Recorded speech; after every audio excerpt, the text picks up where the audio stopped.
வணக்கம் மக்களே. என்னடா எபியா இந்த கூட்டத்தில் நசுக்கி பிசுக்கி எங்கே கூட்டிகிட்டு போகிறாங்கன்னு பார்க்குறீங்களா? கொஞ்ச நாளுக்கு முன்னாடி எங்கள் ஊரில் நடந்த கண்காட்சியை பார்க்க தாங்க எபியோட போனோம்.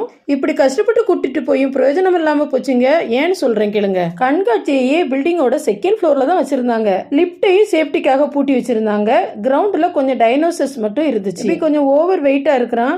நமக்கு பார்க்கறதுக்கு காலை தூக்கி வைக்கிறது மாதிரி இருக்கும். ஆனால் அவன் வெயிட் ஃபுல்லாக அவங்க அப்பாவோட ஷோல்டரில் போட்டுருவான். ரொம்ப ஆசையாக வீட்டை விட்டு வெளியே வந்த பிள்ளை ஏமாற்ற முடியாது இல்லையா? அதனால் கஷ்டப்பட்டு மேலே கூட்டிகிட்டு வந்துட்டோம். என் மனசு கொஞ்சம் தொட்ட காட்சி இது. பகல் முழுவதும் இங்கே வேலை செய்த பெற்றோரை தொல்லை பண்ணாமல் கிடைச்ச சந்தில் ஓய்வெடுக்கும் குழந்தை இவங்க. நாள் முழுவதும் பெற்றோரை மட்டும் சார்ந்து இருக்கும் எபி. இங்கே கூட்டத்தில் இங்கே ஒரு 90s kids sweet memory shop இருந்துச்சு. சரி வாங்க எபியோட கதை என்னாச்சுன்னு பார்ப்போம். கிட்ஸ் ட்ரெயினில் போகணும்னு அடம்பிடிச்சான். ஸோ கூட்டத்தில் நுழைஞ்சி டிக்கெட் எடுத்து க்யூவில் உட்காந்து நின்று ஆசையாக நம்ம டேன் வந்து உட்கார போறப்போ பயந்து பொசுக்குன்னு வேண்டான்ட்டான். இப்படி பல முறை ரிஸ்க் எடுத்து சோர்ந்து போறது எங்களுக்கு ஒன்றும் புதுசு இல்லை.